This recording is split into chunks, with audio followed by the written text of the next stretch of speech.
اعوذ باللہ من الشیطان الرجیم بسم اللہ الرحمن الرحیم۔ سورۃ الفتح آج ہم نے شروع کرنی ہے۔ اس مبارک سورت کا نام سورۃ الفتح ہے اور یہ نام اس کی پہلی آیت میں ہی ہے، انا فتحنا لک فتحا مبینا۔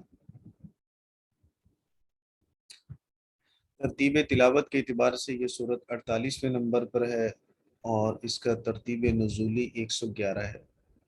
اس سورہ مبارکہ میں 4 رکوع 29 آیات مبارکہ ہیں۔ یہ سورہ مدنی ہے اور 6 ہجری میں حدیبیہ سے واپسی پر نبی کریم صلی اللہ علیہ وسلم پر اس سورہ مبارکہ کا نزول ہوا۔ اس سے پہلے ہم نے سورہ محمد پڑھی جس کا دوسرا نام سورۃ القتال تھا۔ سورہ محمد کے اندر پھر قتال کے احکام تھے۔ قتال کے بعد فتح ہوتی ہے، اس لیے سورہ محمد کے بعد پھر سورۃ الفتح آگئی، تو یہ ان کا آپس میں نامی ربط ہے، نام کے اعتبار سے ربط ہے۔ باقی سورہ محمد کے اندر جہاد کا حکم ہے، انفاق فی سبیل اللہ کا حکم ہے، اور سورہ فتح کے اندر اللہ رب العزت نے وہ مواقع ہمیں بتلائے جہاں خرچ کرنا چاہیے۔ سورۃ الفتح کا موضوع ہے بشارت فتح اسلام، اسلام کی جو فتوحات آگے اللہ رب العزت نے اہل اسلام کے مقدر میں رکھی ہیں، ان کی بشارت اللہ رب العزت نے سورہ مبارکہ میں ارشاد فرمائی ہے۔ چونکہ اس سورہ مبارکہ کے ایک بڑا حصہ صلح حدیبیہ کے اس میں صلح حدیبیہ کا ذکر ہے، اس لیے ہم تھوڑا سا پس منظر بڑے اختصار کے ساتھ صلح حدیبیہ کا ہم دیکھ لیں۔ نبی کریم صلی اللہ علیہ وسلم کو مدینہ المنورہ میں خواب آیا۔ حضور علیہ الصلوۃ والسلام نے خواب دیکھا کہ ہم مکہ المکرمہ میں امن امان کے ساتھ داخل ہو رہے ہیں۔ عمرہ کیا، حلق کیا یا قصر کیا۔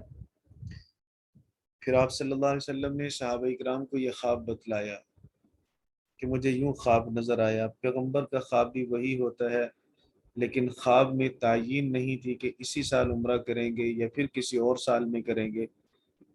ایک عرصہ سے صحابہ کے دل میں شوق تھا عمرہ کرنے کا، مکہ المکرمہ جانے کا، اس لیے خواب کو سنتے ہی سب نے اپنے شدت شوق کا اظہار کیا کہ ہمیں عمرہ کرنے کے لیے جانا چاہیے۔ رسول کریم صلی اللہ علیہ وسلم نے تقریباً 1450 یا 1500 صحابہ اکرام کو ساتھ لیا اور قربانی کے جانور ساتھ لیے، اور آپ صلی اللہ علیہ وسلم مکہ کی جانب روانہ ہوئے۔ قریش مکہ کو خبر پہنچی کہ مسلمان مکہ المکرمہ میں آ رہے ہیں، تو انہوں نے ان کے لیے رکاوٹ بننے کی کوشش کی۔ حالانکہ مکہ المکرمہ کے مشرکین حج اور عمرہ میں کسی کے لیے رکاوٹ نہیں بنا کرتے تھے۔ تو دشمن بھی بیت اللہ میں آنا چاہے تو اس کے لیے دروازہ کھلا رکھا جاتا تھا۔ بہرحال حضور کریم صلی اللہ علیہ وسلم بھی جب حدیبیہ کے مقام پر پہنچے تو آپ کی اونٹنی بیٹھ گئی۔ اٹھانے کی کوشش کی گئی لیکن اٹھی نہ۔ اللہ رب العزت کو یہی منظور تھا۔ نبی کریم صلی اللہ علیہ وسلم نے فرمایا کہ آج مشرکین مکہ مجھ سے جو بھی مطالبہ کریں گے میں ان کا مطالبہ پورا کروں گا۔ پھر آپ صلی اللہ علیہ وسلم نے قاصد بھیجا، ہم لڑنے کے لیے نہیں آئے، صرف عمرہ کرنے کے لیے آئے ہیں، عمرہ کرنے دیا جائے اور ہمیں واپس ہم چلے جائیں گے امن امان کے ساتھ۔ پھر حضور علیہ الصلوۃ والسلام کو اس کا جواب نہ ملا تو آپ نے پھر سفارتکاری کا فریضہ سیدنا عثمان بن عفان کو سونپا۔ سیدنا عثمان بن عفان رضی اللہ تعالیٰ عنہ مکہ المکرمہ تشریف لے گئے، مذاکرات کیے۔ قریش نے سیدنا عثمان بن عفان کو وہاں پہ روک لیا، اور ادھر خبر یہ مشہور ہوگی کہ عثمان بن عفان کو شہید کر دیا گیا ہے۔ نبی کریم صلی اللہ علیہ وسلم کو اس بات کا بڑا دکھ ہوا۔ سفیر کا احترام ہر جگہ پہ ہوتا ہے، کوئی سفیر کو قتل کر دے تو پھر وہاں معافی نہیں ہے۔ اس لیے نبی کریم صلی اللہ علیہ وسلم نے وہاں ایک درخت کے نیچے صحابہ کرام سے بیعت لی، جس کا آگے اسی سورہ مبارکہ میں ذکر آئے گا۔ نبی کریم صلی اللہ علیہ وسلم نے اس بات پر بیعت لی کہ ہم عثمان کا بدلہ لیں گے یا ہم خود بھی شہید ہو جائیں گے۔ اللہ رب العزت نے ان بیعت کرنے والوں کے لیے اپنی رضا کا اعلان کیا۔ جب مشرکین مکہ کو یہ پتہ چلا کہ مسلمان تو جنگ پر بیعت کر چکے ہیں تو ان کے دل میں خوف اللہ رب العزت نے ڈال دیا، وہ ڈر گئے اس وجہ سے۔ مختصر یہ کہ آپس میں پھر معاہدے کی صورت بن گئی کہ ہم آپس میں معاہدہ کر لیں، جنگ بندی کا مذاکرات کیے گئے، صلح کی طرف پیش قدمی مشرکین مکہ کی طرف سے ہوئی، اور یہ صلح کی طرف جو پیش قدمی تھی یہ بظاہر ایک اچھی بات تھی۔ حضور علیہ الصلوۃ والسلام تو پہلے ہی جنگ کرنے کے لیے نہیں نکلے تھے، آپ تو عمرہ کے لیے تشریف لائے تھے۔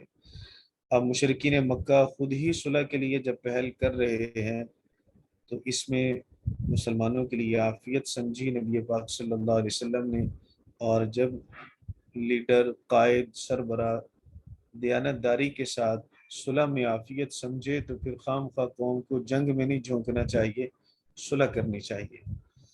تو حضور علیہ الصلوۃ والسلام تو صاحب وحی تھے، نبی کریم صلی اللہ علیہ وسلم نے اس میں عافیت سمجھی، صلح فرما لی۔ صلح کے اندر جو شرائط تھیں وہ شرائط بڑی کڑی شرائط تھیں، بظاہر وہ شرائط مسلمانوں کے خلاف تھیں، اہل کفر کے موافق تھیں۔ ان میں سے ایک شرط یہ بھی تھی کہ آپ اس سال واپس چلے جائیں، آئندہ سال بغیر اسلحہ کے آپ دوبارہ عمرہ کے لیے آئے۔ نبی پاک صلی اللہ علیہ وسلم نے تسلیم کیا۔ تو ان میں سے ایک شرط یہ بھی تھی کہ 10 سال تک ہمارے درمیان جنگ نہیں ہوگی، آپ صلی اللہ علیہ وسلم نے اس بات کو بھی تسلیم کیا۔ اس میں یہ شرط بھی تھی کہ اگر کوئی اس مدت میں کوئی مرد مکہ سے تمہارے پاس مدینہ المنورہ آ جائے مسلمان، تو آپ اسے اپنے پاس نہیں رکھیں گے، واپس مکہ والوں کو لوٹا دیں گے، اور اگر تمہارا کوئی آدمی ہمارے پاس آ جائے گا تو ہم واپس نہیں کریں گے۔ اب یہ بظاہر صلح ایسی تھی کہ جو مسلمانوں کے حق میں نہیں تھی، اس میں شرائط یوں لگ رہی تھی جیسے اس میں مسلمانوں کو ہزیمت ہو، شکست ہو۔ اور مسلمان اس وجہ سے تھوڑے کبیدہ خاطر بھی ہوئے، پریشان بھی ہوئے کہ اس میں تو ہمارے حق میں تو کچھ بھی نہیں ہے۔ نبی کریم صلی اللہ علیہ وسلم نے جب یہ معاہدہ ہو گیا تو آپ صلی اللہ علیہ وسلم نے پھر جانور قربان کرنے کا حکم دیا، جس میں کچھ تھوڑی سی تاخیر بھی ہوئی وقتی طور پر صحابہ کرام کی طرف سے، کیونکہ ان کے دل ٹوٹے ہوئے تھے۔ ایک طرف تو ہم نے جنگ کے لیے بیعت کی، جذبہ جہاد اور مشرکین کے ساتھ قتال کا جذبہ بڑا جوش و خروش میں تھا، پھر یکدم صلح کی طرف وہ سارے حالات بدل گئے، پھر صلح بھی ایسی ہوئی جس میں بظاہر شرائط مسلمانوں کے خلاف ہیں، تو یہ تھوڑا دل شکنی ہوئی صحابہ کرام کی، دل ٹوٹے ان کے۔ تو ام سلمہ نبی کریم صلی اللہ علیہ وسلم کے ساتھ ہی آپ کی زوجہ محترمہ، آپ نے ان سے مشورہ کیا کیا کرنا چاہیے۔ کبھی بھی ایسا نہیں ہوا کہ میں کہوں اور تعمیل میں تاخیر ہو۔ انہوں نے فرمایا کہ یا رسول اللہ، نافرمان نہیں ہیں، آپ کے باوفا ساتھی ہیں، بس یہ کہ دل تھوڑے پریشان ہیں ان کے، تو آپ ایسا فرما دیجیے کہ خود اپنے جانور کو پہلے قربان کر دیجیے۔ تو جو ہی نبی پاک صلی اللہ علیہ وسلم نے اپنے جانور کو قربان کیا تو سب صحابہ نے اپنے جانور قربان کرنا شروع کر دیے۔ وہیں سے جب حضور علیہ الصلوۃ والسلام واپس تشریف لائے حدیبیہ سے تو راستہ میں یہ سورہ فتح نازل ہوئی۔ 6 ہجری میں یہ صلح حدیبیہ کا واقعہ پیش آیا۔ پھر 7 ہجری کے اندر آپ صلی اللہ علیہ وسلم نے خیبر کو فتح کیا، جو مدینہ المنورہ کے تقریباً کوئی شمال کی جانب ہے، تھوڑی فاصلے پر یہود کا شہر تھا۔ پھر نبی کریم صلی اللہ علیہ وسلم نے یہ اعلان فرمایا کہ جو ہمارے ساتھ حدیبیہ میں شریک تھے بس وہی ہمارے ساتھ خیبر میں بھی جائیں، تو نبی کریم صلی اللہ علیہ وسلم نے انہی ساتھیوں کو لے کر خیبر کو فتح کیا۔ چونکہ معاہدہ ہو چکا تھا 10 سال جنگ بندی رہے گی، مشرکین مکہ تجارت میں لگ گئے، نبی کریم صلی اللہ علیہ وسلم نے اسلام کی دعوت کو عرب میں پھیلانے کے بعد پھر عجم کا رخ کیا۔ آپ نے بڑے بڑے سلاطین کو، بادشاہوں کو خط لکھے۔ ہرقل بادشاہ جو شاہ روم تھا اس وقت، اس کو بھی حضور کریم صلی اللہ علیہ وسلم نے اسی زمانہ میں خط لکھا، کیسر کو خط لکھا، شاہ بصرہ کو خط لکھا، بہت سارے سلاطین کو، بادشاہوں کو نبی پاک صلی اللہ علیہ وسلم نے خط لکھا۔ اب اس صورت میں چونکہ مسلمان بھی مطمئن تھے کہ اب جنگ نہیں ہوگی، تو دعوتی کوششوں کو تیز کیا گیا۔ تو اس دوران پھر مسلمانوں کی تعداد بڑی ہے۔ اب حدیبیہ میں تو حضور کریم صلی اللہ علیہ وسلم صرف 1500 صحابہ کو لے کر آئے، لیکن پھر اس دوران تقریباً 1.5 سال کے عرصہ میں اتنی دعوت پھیل گئی کہ مکہ المکرمہ کو جب تقریباً 1.5 سال بعد فتح کیا جا رہا ہے، 1.5 سے 2 سال کے درمیانی عرصہ میں، تو مسلمان 10,000 کی تعداد میں تھے جنہوں نے مکہ المکرمہ کو فتح کیا۔ اور اسی دوران 2 سال کی مدت میں بہت سارے لوگ حلقہ اسلام میں داخل ہوئے۔ سیدنا خالد بن ولید رضی اللہ تعالیٰ عنہ بھی اسی موقع پر مسلمان ہوئے، عمر بن عاص رضی اللہ تعالیٰ عنہ بھی مسلمان ہوئے۔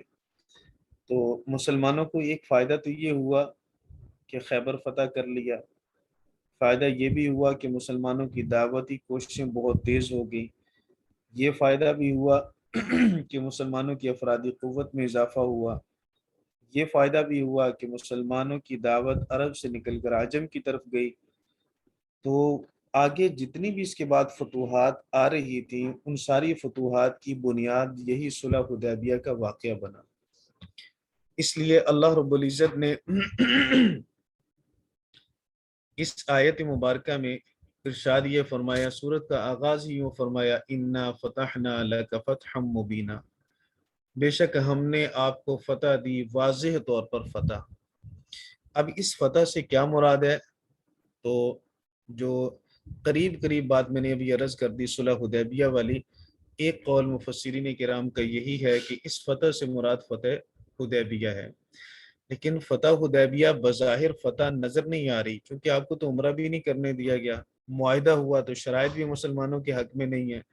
لیکن یہ صلح حدیبیہ بعد میں آنے والی ساری فتوحات کی بنیاد بنی، اور اس موقع پر جہاں مسلمان وقتی طور پر پریشان ہوئے، لیکن نبی کریم صلی اللہ علیہ وسلم کی نگاہ رسالت دیکھ رہی ہے کہ آگے فتوحات ہیں، اللہ نے بذریعہ وہی حضور علیہ الصلوۃ والسلام کو بتلا دیا، تو یہ چونکہ آنے والی فتوحات کی بنیاد تھی، اسی لیے اللہ رب العزت نے اسی کو فتح مبین کے ساتھ تعبیر کیا۔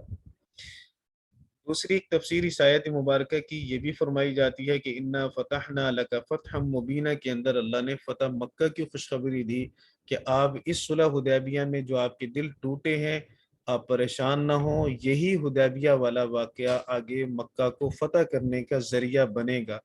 کیونکہ معاہدہ 10 سالہ تھا، لیکن 2 سال کے بعد تقریباً 1.5 سے 2 سال کے درمیانی مکہ فتح ہوا، عہد شکنی ہوئی مشرکین کی طرف سے۔ جب ایک فریق عہد کو توڑ دے تو دوسرے فریق پر اس عہد کی پاسداری نہیں رہتی۔ نبی کریم صلی اللہ علیہ وسلم صحابہ کرام کو لے کر 10,000 کا لشکر لے کر حضور کریم صلی اللہ علیہ وسلم مکہ کی طرف روانہ ہوئے اور مکہ کو فتح کر لیا۔ تو دوسرا قول اس آیت مبارکہ کے بارے میں یہ ہے کہ یہاں فتح سے مراد فتح مکہ ہے۔ پھر ایک سوال ہوگا، آپ نے صرف نحو بھی چونکہ ابتدائی ہے آپ کی، کہ اللہ نے یہاں فتح نہ فرمایا، فتح نہ ماضی کا صیغہ ہے، اور اگر صیغے کے اعتبار سے ترجمہ کریں تو یہ ہوگا ترجمہ کہ انا فتحنا لکا، ہم نے آپ کو فتح دے دی، فتح ہو چکی ہے۔ حالانکہ مکہ تو فتح نہیں ہوا، حدیبیہ کا واقعہ تو 6 اور 7 ہجری کا ہے، 6 ہجری کا واقعہ حدیبیہ کا، اور مکہ فتح ہو رہا ہے 8 ہجری میں۔ تو پھر ماضی کے صیغے کے ساتھ کیوں تعبیر کیا کہ ہم نے فتح دے دیا آپ کو؟ تو اس کا جواب یہ ہے کہ جس کام کو آنے والے وقت میں، آنے والے زمانے میں جس کام نے ہونا ہو اور اس کا ہونا یقینی ہو، شک کوئی نہ ہو، تو اس کو ایسے بات کی جاتی ہے جیسے وہ ماضی میں ہو چکا۔ کوئی بندہ آپ کے پاس آتا ہے کام کروانے کے لیے، آپ کو یقین ہے کہ اس کا کام میں کر سکتا ہوں اور ہو جائے گا، تو آپ اسے اطمینان دینے کے لیے کہتے ہیں بھائی آپ سمجھے ہو چکا ہے، حالانکہ ہوا تو نہیں ہوتا۔ تو یہ محاورہ ہے، ہم اپنی اردو کے اندر بھی یوں ہی استعمال کرتے ہیں، ہم اسے اطمینان دینے کے لیے کہتے ہیں بھائی یہ آپ سمجھے کہ ہو چکا ہے۔ تو اسی طرح اللہ نے فرمایا انا فتحنا لک فتحا مبینا، ہم نے آپ کو واضح طور پر فتح دے دی۔ وہ فتح اگرچہ بعد میں ہونی ہے، لیکن وہ چونکہ فتح یقینی ہے، اس میں شک کوئی نہیں ہے، اور اللہ کے قبضے قدرت میں ہے، اس لیے اللہ رب العزت نے حضور کریم صلی اللہ علیہ وسلم کو پیشگی اس بات کی اطلاع فرما دی کہ فتح آپ کو ملے گی۔ اس کے بعد اللہ رب العزت نے رسول کریم صلی اللہ علیہ وسلم کو 4 انعامات، 4 بشارتیں، 4 انعامات دیے، جس کا ذکر اس آیت مبارکہ میں ہے۔ اللہ نے فرمایا لِيَغْفِرَ لَكَ اللَّهُ مَا تَقَدَّمَ مِن ذَنبِكَ،